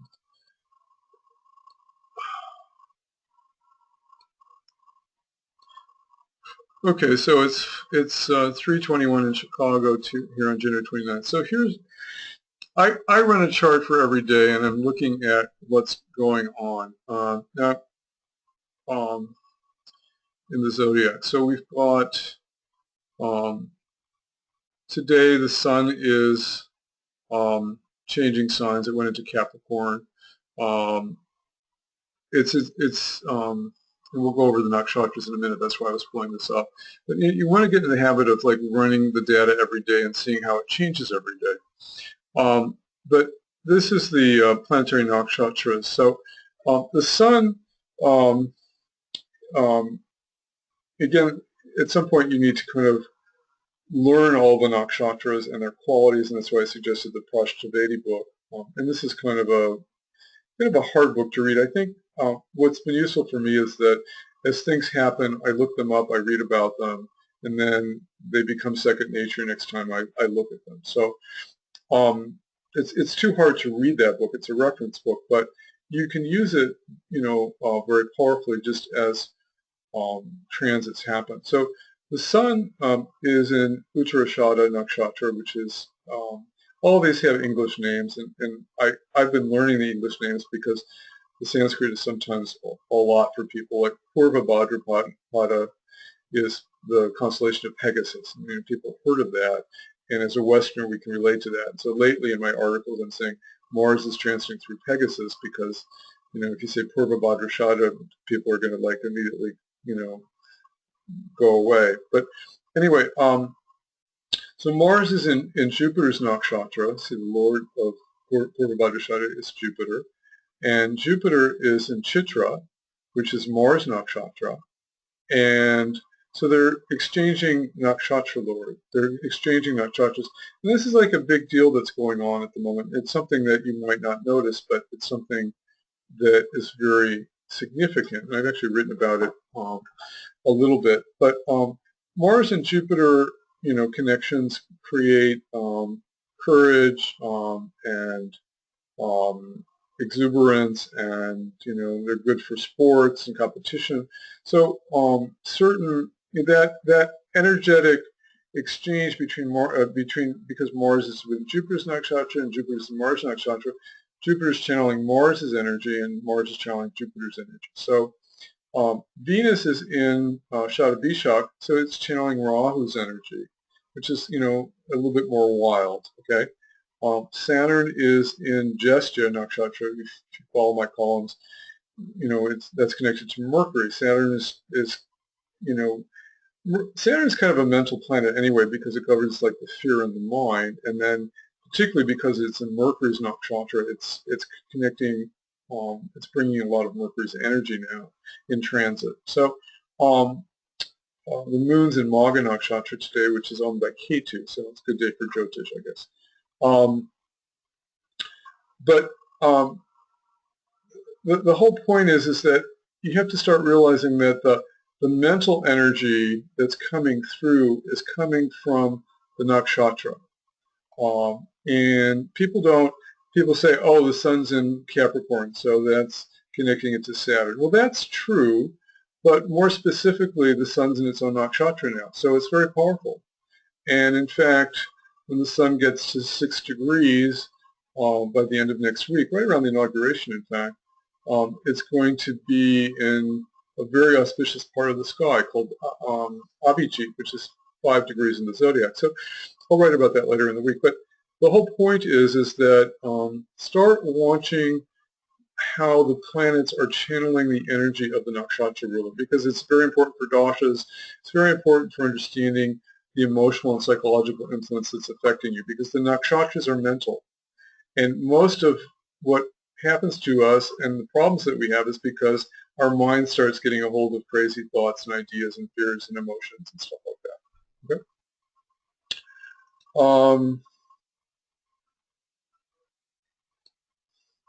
So this is, I want to give you something new and different. Some of you have studied with me before. In my financial astrology course, I talk a lot about nakshatra padas. As those of you know, there are 4 feet. There are 4 sections to each. A nakshatra is 13 degrees and 20 minutes, right? And there's 27, 28 nakshatras. And each nakshatra has 4 padas. And what's really fascinating is that each of the padas has a certain quality. Like in my financial astrology course, I say, okay, we all know that if it's exalted in Navamsha or it's Vergotama in Navamsha, same sign, same Navamsha. If it's in Pushkar in Navamsha, it adds a little bit more power to it. But there are other qualities in the nakshatras that actually you can see if you watch the transits on a microscopic level. I'm very microscopic, and what I'm trying to teach you to do is observe how the planets are influencing your thoughts and emotions, and how you can master using that energy to empower your life. Okay, so here's what I'm going to share with you. This is very powerful. So the fire nakshatras, which are the padas Aries, Leo, and Sagittarius, are connected with the warrior class. So they're connected to, the warrior class is about protectors, people who are security agents in the military. They're connected with sports and action. So they're very kind of active nakshatras, okay? They're the fire signs. The earth nakshatras, the earth navamshas are Taurus, Virgo, and Capricorn, right? The earth signs. They're connected with business activities, material activities. We would say they're associated with the merchants. The earth signs are connected to merchants. So transits through those padas are going to support material activity. Kama, which is, you've heard of the Kama Sutras, is often connected with sexual activity, or it's really relationship energy, desire energy, communication energy. The Shudra is connected to service activity, okay, being of service. The air signs, Libra, Aquarius, Gemini rising, those padas are connected to that kind of energy. And then the water signs are connected to moksha, which is enlightenment or freedom from the world, are connected to Pisces, Cancer, and Scorpio.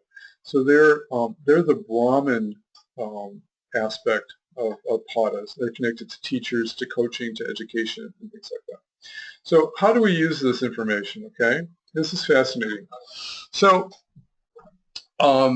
if your rising sign is in a certain pada, first, the principles that we learn are, we want to learn the natal chart principles transfer to transits also, and that's what we're kind of groping at here. If a rising sign is in a certain pada, then that becomes a focus for you, okay? I'll give you an example. And then the Lord of the chart in a certain pada also becomes a focus for you. Okay, so let's look at my natal chart. Again, I'm using mine real quickly just because I know it and I can do it quickly. I'm trying to get through stuff and I don't have to figure it out real quickly. We'll spend time with your charts too.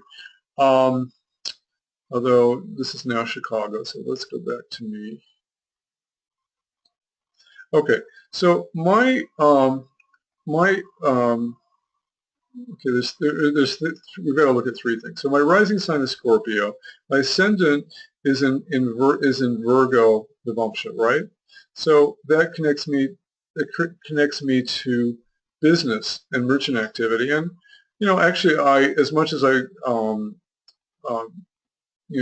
kind of it's very strong. Now the fact is that my Mars is also in Virgo Navamsha. That's the secondary ruler of the chart, actually. So again, that's a secondary emphasis for being a businessman. And I have actually been a businessman most of my life. And then if we go to K2, K2 is in Gemini, which is an air sign, which connects me more to service and communications, okay? So those are kind of 3 dominant focuses of my life, and they're now it's thought that in Kali Yuga what I've really come to understand is, my rising sign is Scorpio. It's a Brahmin sign.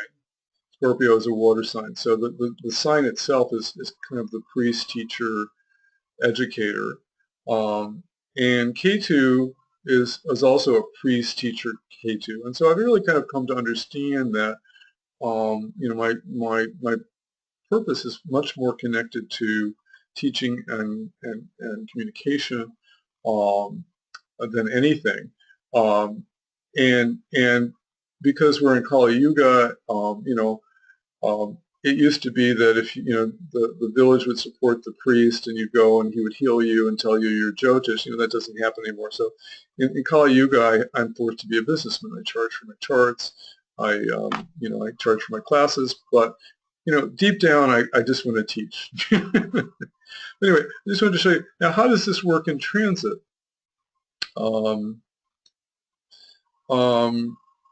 The other thing we can look at, which I didn't get to, is that we can look at the Atmakarika pada, which is also, in my case, is Gemini.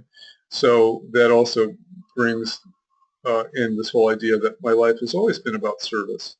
And the Aruda Lagna pada, which actually I never even looked at, is, I realize it's 7 degrees.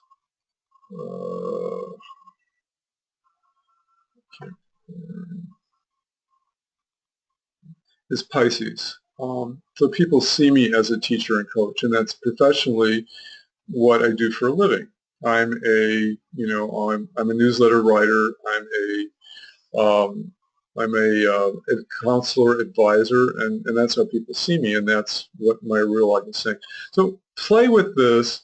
It is actually a very perfect science, and it will show you qualities of your life. And unfortunately, I can't go through all your charts to practice this, but again, I'm trying to teach you principles that you can apply and do your own self-recognition with. And then you can ask me questions, and I'll say. But anyway, the bottom line, our life is often a mixture in Kali Yuga, but we still can get a lot of insights into life from these Nakshatra padas. So what do we do with these padas in transit? This is something I've been playing with more recently. Watch the transits of the Ascendant Lord through the various padas and what desires and energies come up. So, and sometimes these transits are very slow. If you're ruled by Jupiter, Saturn, Rahu, or Ketu, those planets may spend a lot of time. For example, Jupiter is transiting through Gemini Navamsha now in Virgo for a long period of time. I mean, because it's slowing down to go station retrograde. It's going to be in there for months. So suddenly, Jupiter is connected with Gemini Navamsha, which is more the air sign, more about service and communications. So that energy is going to dominate during this time. And if you're ruled by Jupiter, maybe the focus is going to support, the air sign activities. I'm ruled by Mars or Ketu. Ketu is moving slowly. Mars, I've been watching this in the past week. Mars has been moving through the different padas of the zodiac, and I have noticed something that I'd really never noticed before, that the energies coming up are very connected to the pada that we're going through. So this is very powerful. It's something that I hadn't really noticed, but I think it can be used in a powerful way for scheduling your life also. Again, the sun changes a pada every 3 days, so sometimes if you wait 3 days, it's not in a good pada. It may be more supportive. I've noticed that suddenly, like if I go into a water sign pada, Cancer, Scorpio, or Pisces, the teaching education energy is really coming up. I'm wanting to kind of teach more. I'm wanting, and the energy is there and supporting that, and then it shifts. So the padas change quickly, but you can use them. Now, if you want to play with this in more detail, I'm going to give you the tools. We can't do it You can study Prash Trivedi's book, Every Nakshatra. He talks about the qualities of each pada. And Camilla Sutton's book on nakshatras also has really good information on planetary transits through the nakshatras and the different padas. You know, for years I've been watching the padas of the zodiac. There's 108 of them, of course, and 108 is always very significant. And they're extremely powerful, but I'm just even now learning some of the subtle qualities and influences of them. And, you know, I just want to challenge you to kind of like do the research, watch them in transit, watch how they affect your life, okay? Okay, let me take questions on that. It was kind of something new that I wanted to share with you. I've never shared that before. Okay, interesting?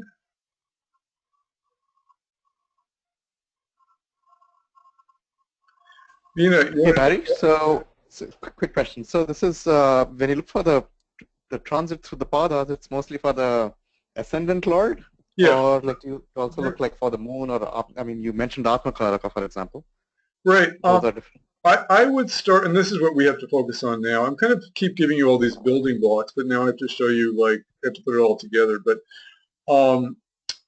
yeah, I would start with the ascendant lord. And then I would look at the Atmakaraka, and then those are the two that I would focus on. Okay, thanks. And Veena, I'm really happy that you think all the days of your week are good, so maybe you have a really strong chart. Maybe you've just gotten through it. Really optimistic. That's great. No, that's great. I mean, I don't think you should be tied down to it. I'm just actually trying to show you subtle principles. I've watched this for 25 years, and I'm just, you know, you know, I get it now. If I schedule something, you know, really important on a Monday, you know, I may bring success. It's my ninth house ruler, but you know, I'm going to have a pretty emotionally dragged day. You know, I just okay. Padas. Okay, so let's get to the main. Believe it or not, I'm just getting to the main portion of this talk. But hopefully you've enjoyed what we've covered.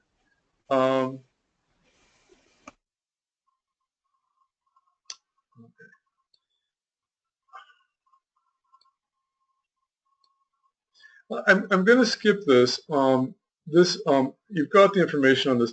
This is a really powerful point that no one will teach you. I learned it from Pundit Oja. And when do planets show their effects? And I was pointing to this. So the sun shows its effects on Sundays when the sun is going, and the sun and the moon transits, and Jupiter transit through Leo or its nakshatra. This is really valuable stuff. I should probably go over it next week. But it's this principle of synergy, and it's a very hidden quality of transits that no one will teach you, and it's something that is very powerful. I gave you the example last Monday. We had the moon on a Monday transiting through its own nakshatra of Rohini in Taurus, where it's exalted. It was just a really stellar day for a lot of things. You know, if you know, you could get away with getting away with anything on that day because you had this triple synergy between the moon in its office sign, which we call Mula Krichuna, in Taurus, where it's exalted, and also in its own nakshatra of Rohini, and it was a Monday, its own day. So sometimes you get these synergies, and it creates a lot of power. Sometimes it creates a lot of power for those, you know, Mahartha, for creating a day. And sometimes if you're looking for a good day on the week to do something, you're looking for these synergies. And there's also the negative synergies too. But anyway, I'm not going to go over this because we're running out of time, but it's a very powerful piece that I've known for many years. And the real point of it is the planet shows its effect on its days of the week. So for example, let's say Venus is really afflicted that week, and you're really worried about it. Well, you really only need to worry about it on Friday because that's the day it rules. I mean, you'll see on Tuesday, you know, Mars is strong, it may be fine. Wednesday, Mercury is strong, it may be fine. Thursday, Jupiter is strong in Virgo now, and the sun's nakshatra, it's just a good time. Friday, Venus is afflicted by Ketu or something. not a great day to plan anything. You know, that's really important. Not a great day to take a new girl out on a date. You know, uh, but that's the principle that you should really learn here is that the planet's weak or strong in transit, it shows its effect on its days of the week, or all these other subtle things. It's very powerful. This is, you know, no one will teach you this. Start watching it, but I don't want to spend hours on it. I just went through this. Okay, this was the main point of my talk today, which I can't believe I'm just getting to at 3:40. But we have next week too, so don't worry. So the transit that you should watch the most, and you probably know this. I mean, I put out all this stuff about transits. The only transits that you know, there's too much information. The transits you should pay attention to are, one, the transits of your dasha lord. Okay, so if you're in a Rahu period, I'm in a Rahu period. You know, I have to be watching the transits of Rahu most. If you're in a Jupiter period, you have to watch the transits of Jupiter most. If the planet, the dasha lord, if it's afflicted in transit or it's supported in transit, will impact the dasha that you're running. So look at that. It's a very important principle. Sometimes these transits are very long. Saturn takes 2.5 years in a sign, but it goes through microscopic areas. It changes nakshatras. It changes padas. You can watch all of that. Okay. We'll talk about this stuff next week. The Torabala and stuff like that. Watch aspects to the dasha lord. So if you're in the Saturn period, I mean, even if that's the secondary, I'm in a Rahu Saturn period. Okay. The Bhukti period, the second level is pretty key. It's a 2.5 year period for me. So for the most part, I should be watching Saturn's transits during this 2.5 year period of my Rahu Saturn period. And that's the case. When Saturn's happy, it's aspected, you know, by Jupiter or something. The period's a whole lot better. Saturn's going through the Gandhata now. I have all kinds of emotional turmoil coming up. You know, I'm aware of it. I meditate. It's not, you know, it's gone. But you know, even the secondary level of the dasha is very important. So if you're in a Mars period, the Mars-Saturn conjunction is going to be really important. The Mars-Ketu conjunction is going to be really important. Mars going into Pisces and Jupiter's friend sign, it's going to be important. You know, if you're not in a Mars period, you know that transit's not as important. So watch the transits of the first level and the second level, and even the third level sometimes, but just too much. Just do the first and the second level. I'm going to skip this thing on planetary wars and conjunctions. Okay, this is the main point of this first week. I'm sorry, we're getting to it now. We want to look at the transits of the lagna of the chart ruler. You can time just about everything that's going to happen in your life for a whole year from this slide. So most people, some people know this rule, some people don't. But you know, no matter what dasha is running, the areas of life that's going to be the focal point for timing are going to be connected by the ruler of the chart going through the various houses. Okay. Transits through the first house. First house is about strength, confidence, status, good health, if not afflicted. So let's say, again, I'm going to have to use, I'm going to use my chart just because I can do this quickly. So I'm ruled by Mars and Ketu. So for the most part, I'm looking at my Mars transits. I mean, Ketu moves pretty slowly.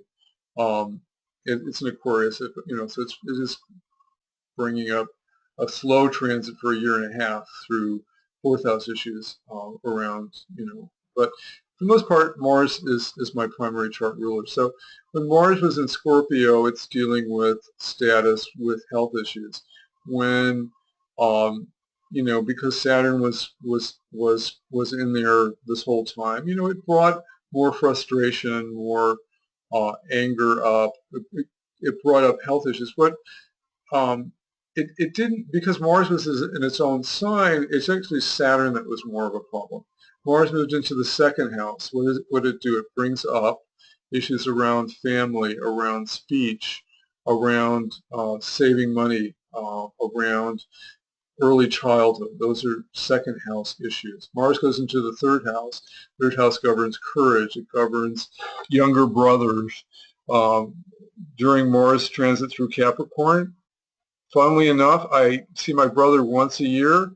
Mars went into Capricorn. I was visiting my younger brother. I didn't plan it. He came in from Israel to Chicago. I went to see him. If I needed to plan ahead, I would have guessed that Mars going through my third house or aspect in my third house is to bring up stuff around brothers, and it did. Okay.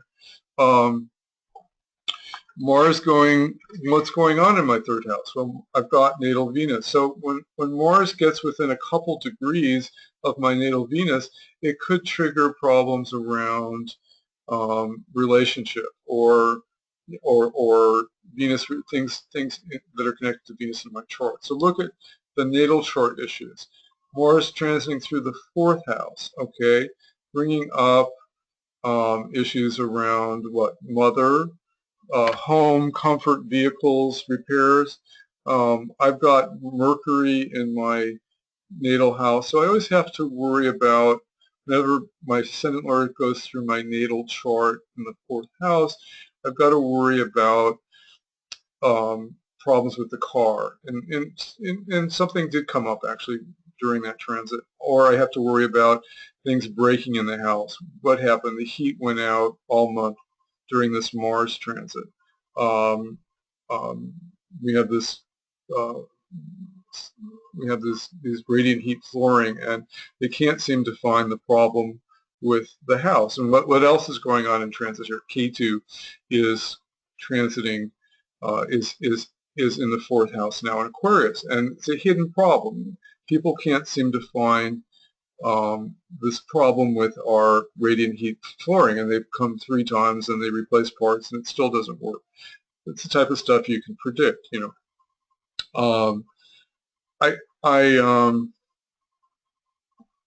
You get the idea. I'm going to show you other levels of it. So basically, you know what each of is connected to each of the houses. You can go through.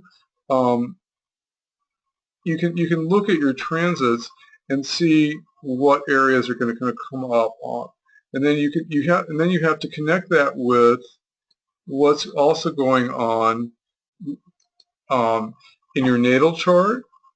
And so if the planet is going over a natal chart planet, if your ascendant ruler is going over a natal chart planet, it's going to trigger that issue. Then you have to kind of look at the Ashtakavarga. And for those of you,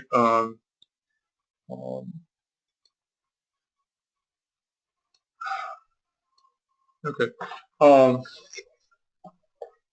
So let me ask you how many people, I know a lot of you have a lot of advanced Jyotish studies. How many people,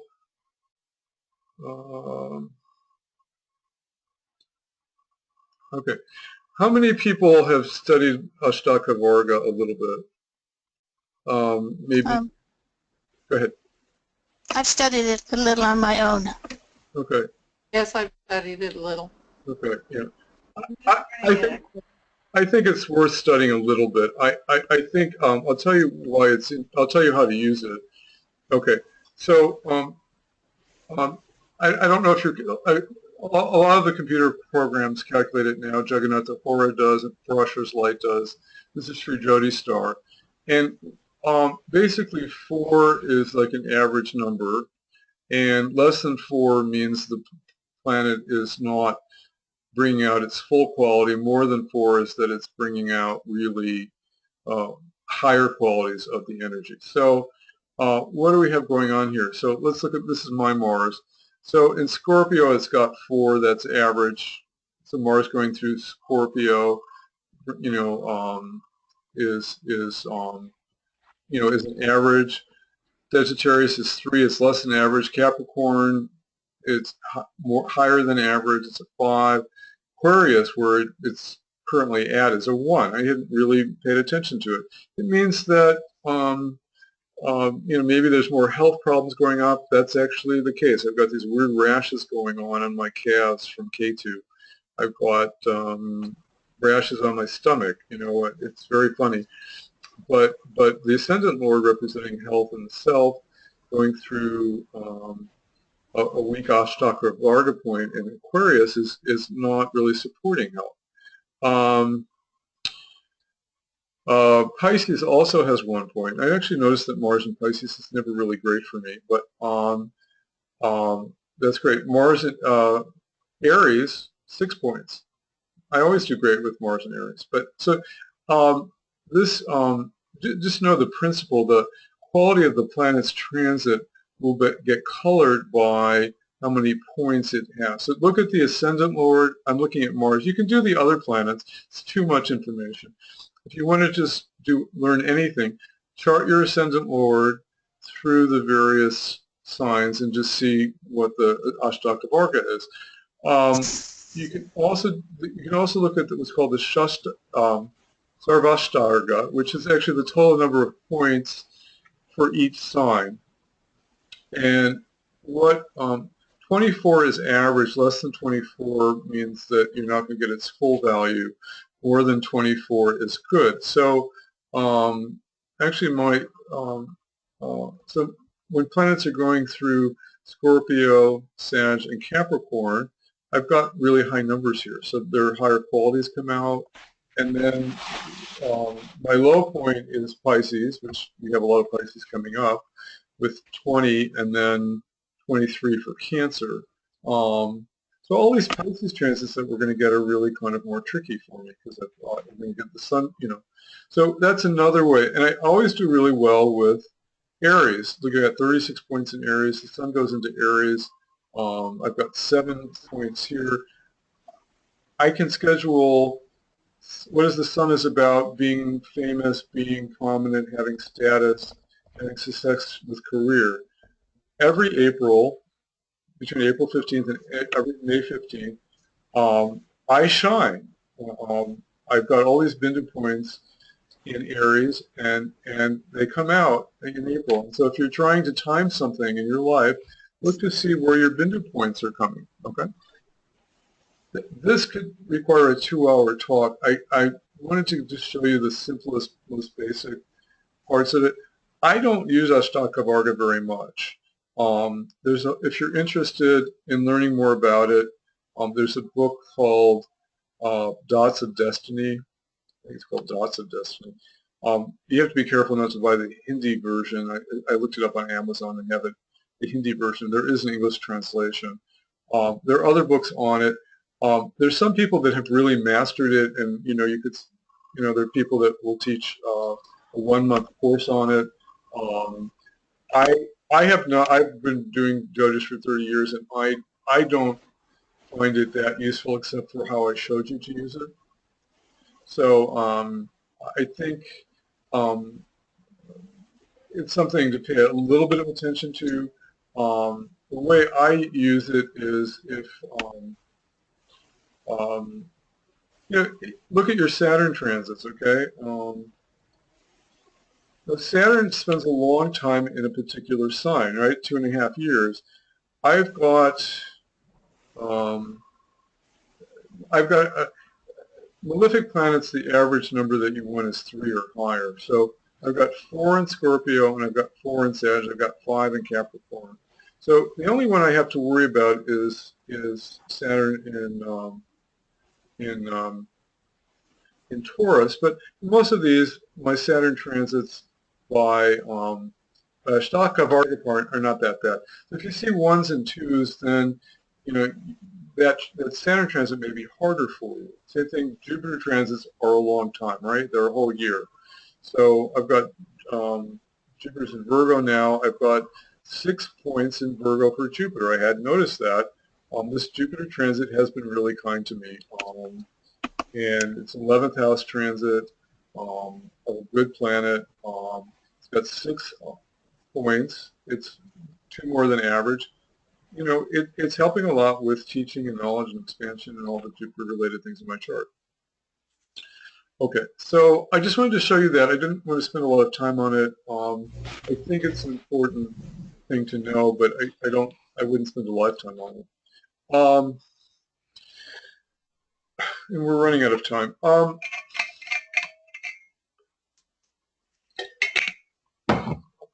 I don't like rushing stuff when I run out of time, and I did actually. So I'm going to take questions now, although I'm going to continue next week.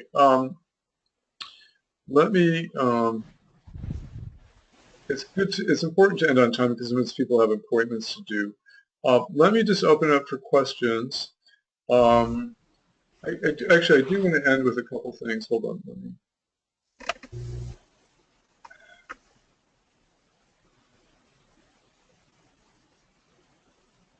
So I'll pick up where I left off next week, and then I'll have a new slideshow for you next week. But I wanted for your homework next week, I'm going to send you a tape on Tarabolo, and I'll send you a worksheet. And this is something, it's a 2-hour videotape, and then this is something to spend a little time on. It's a very, very powerful technique for transits. And it basically is connected to when transits happen from your moon and your ascendant. And there's actually uncanny ability to do really good predictions using it. And it's very powerful. So I do want to cover that next week. I can't spend 2 hours on it, so I need you to watch the videotape. And then I can go over it in 20 minutes, and you can ask questions, okay? That's how we can get a lot more done if you do your homework. The other thing is, I don't know how much time you have. Dashas can be complicated. I have, I think, 3 videotapes on dashas that I did. I'm going to send them to you also, so that when you have time, you can start watching them. So when we get to dashas in 2 weeks, you'll have already spent 6 hours and maybe some additional study time going over the principles. And again, we can get to the more advanced ideas more quickly. Is that something that you'd like to do? Yes. Yes. Yeah, okay, good. Yes. Okay. And the other thing you should do is, we didn't totally get through it, but do your ascendant lord transits. So, if you're ruled by Saturn or Jupiter, you've got an easy job. but if you're the moon, that one's really crazy if you're Cancer rising. But do your ascendant lord transits and map out the dates of, let's say, I've done this for people already, so I know Mars is going, I'm ruled by Mars primarily, or secondarily. So Mars is going into Pisces on January 20th to March 1st. So I've got the dates. What is that? That's my 5th house, okay? What is 5th house? Okay, that's speculation, recreation, spiritual activity, romance. Okay, how many Bindu points do I have in there? Well, I just looked. I've got 1. Okay, so that's a little bit weak. What nakshatra am I going through? Well, it's going to go through. Saturn's nakshatra, so it's kind of like Saturn, which Saturn's in a kind of a messy place at the moment. And it's going through Mercury's nakshatra. Okay. So that see how that influence is happening. Then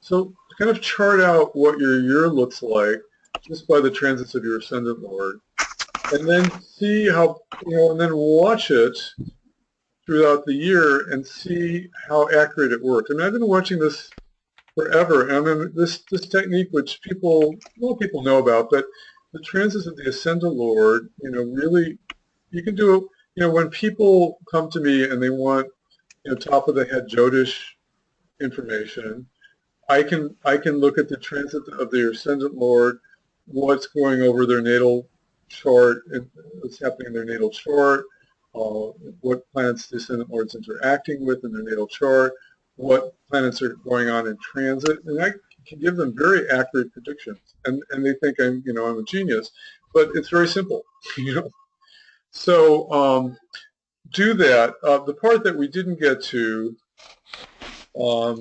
is how the planets interact with your natal chart planets and how they interact with transiting planets. And so just maybe do the simple part of it. And, if you want to send me your homework, you can. If people don't send me their homework, then they don't do it. You get a D if you don't do your homework. So, and that's just to encourage you. I mean, this goes back to our principle. You're going to get as much out of the class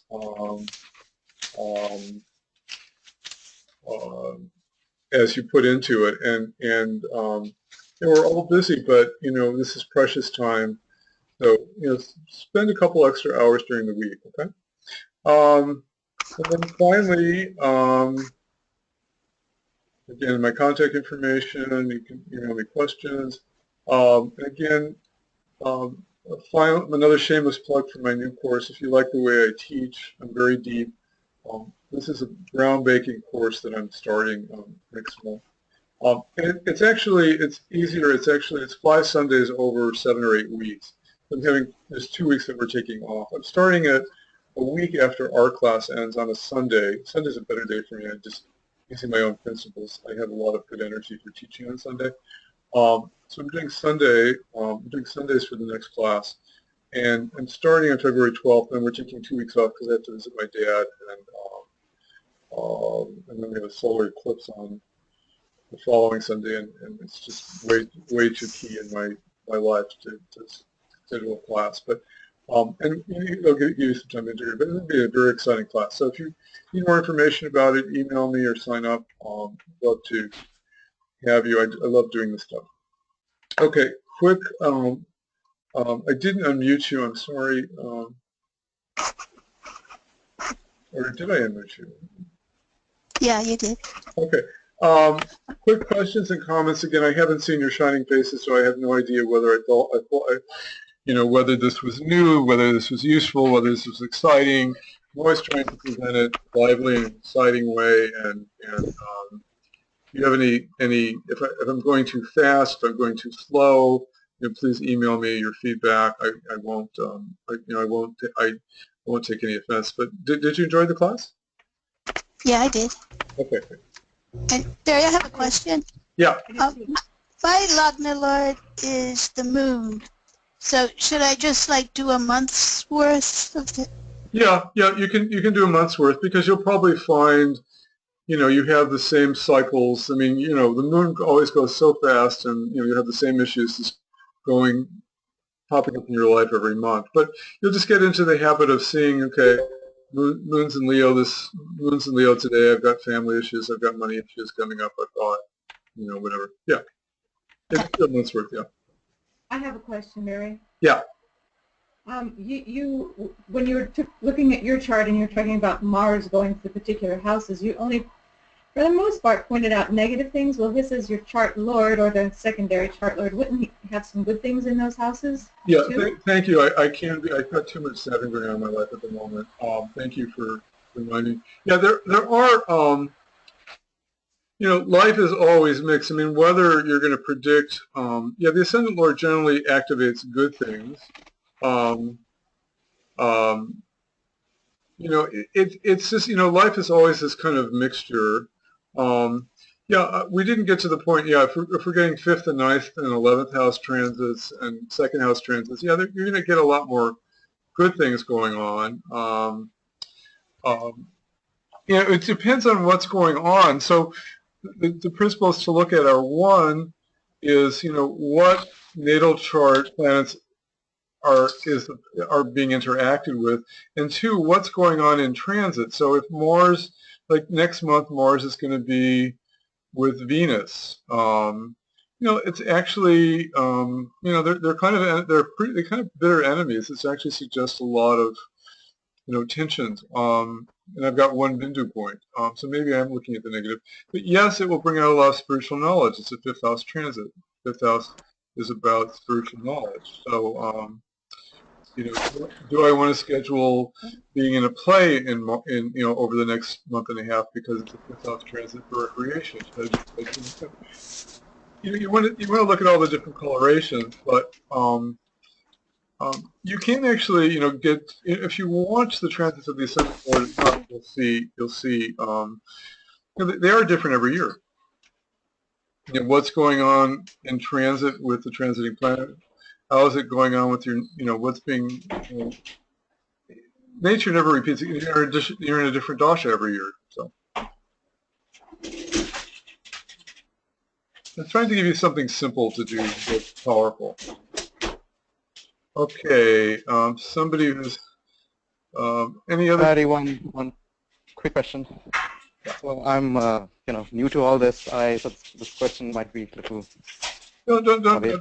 That's okay. So when you're looking through the transit, say, through a particular house, what do you consider the natural karaka for that house outside of the house lord as well? Like, how much does that factor into all this, or it doesn't much?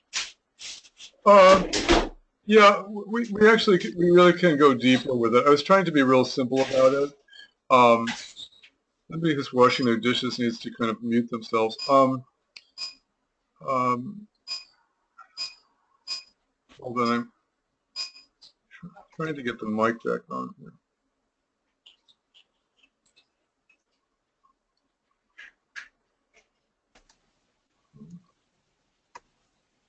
I was going to put on the webcam so you can see me again.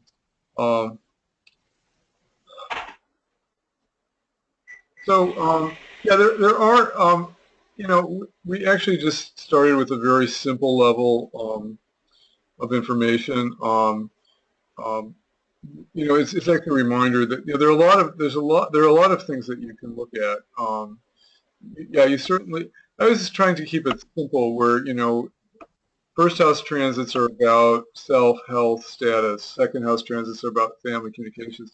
Yeah, there are other things that are connected to the second house that you can look at, and then everybody's second house is different. Your second house might be ruled by Jupiter. My second house might be ruled by Cancer, and that brings out a quality. And people are complex strands of DNA. I'm trying to give you simple techniques that you can use. I'm not sure I answered your question. Partho, did I answer your question? Yes. Well, could I ask him something still, just to follow up on that one? Basically, Yeah. in general, how much do, in the priority or significance of things, say, house lord versus planets in that house versus the natural karaka for that house? I'm guessing the natural karaka for that house is kind of probably low down in the consideration. But the most important thing is the house lord, what the house lord is doing, and what planets are over there. And the fourth thing being the nakshatra lord. So nakshatra lord, house lord, planets, and the karaka for that house. What's kind of the priority or level of importance you put to them, in what order, that sort of a thing? So Right. It's probably a very beginner's question. So the stuff I put on the slides is probably the most important stuff to look at. And then you can go a lot deeper with it. I mean, there's also again, this is Pisces is the natural 12th house for everybody. Okay, Pisces by nature governs kind of spiritual events, and it governs the feet, and it governs or Sagittarius is a very religious house. Somebody has to mute themselves, otherwise I have to mute you. Hold on.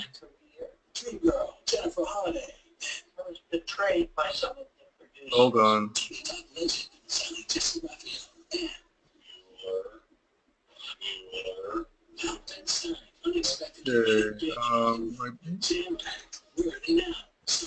I think Barbara's microphone is coming in. Yeah, so could you guys can you mute yourselves, guys? I'm having trouble finding the mute button. She made her Oprah show appearance when she was 20. Who's got their TV on? You feel like you're between two worlds, the world of the girl and moving in. Okay, we got it now. So you're all muted now. Okay, so getting back to Partho's question. So there's the natural sign significations, which are called the natural house significations. So there's your specific house indications, and there's the general sign signification. So like Pisces rules, spirituality and feet and moksha, and so transit. When you have an emphasis on Pisces, you're going to get some of that. In my newsletter, I was writing like Sagittarius governs hips for everybody. So Saturn going into Sagittarius, you could probably say that maybe more people are going to have hip problems over the next 2.5 years than normal, just because that's a natural signification. So there's the natural sign significations, and then there are, like you're right, there are house karaka significations that we've talked about. They all kind of blend. I mean, the stuff that I put on the sheet, I was just trying to keep it simple, is probably primary.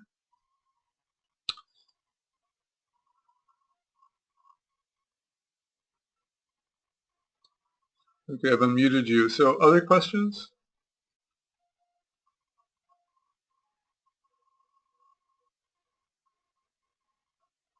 Thanks, Barry. That is great. Okay. I have to realize, people have different levels of experience, and I'm trying to kind of make it interesting for people who have 3 or 4 or 5 years experience with Jyotish, and I'm also trying to make sure that beginning people can understand it and not get lost. And I'm still trying to steer kind of a key middle ground. So let me know. I mean, there's a lot of advanced things we can do, and we'll try. We'll have to kind of get to them next week. But I wanted to give you a good overview this week. Okay. Final thoughts. So next Saturday, 2 o'clock, you've got your homework, and I'll send you some more videotapes to watch, and I'll send you, and you can keep studying. Okay, guys. And you can personally email me any feedback or any questions, and I'll do my best to get back to you. Okay, have a great week. Bye. Right. Bye.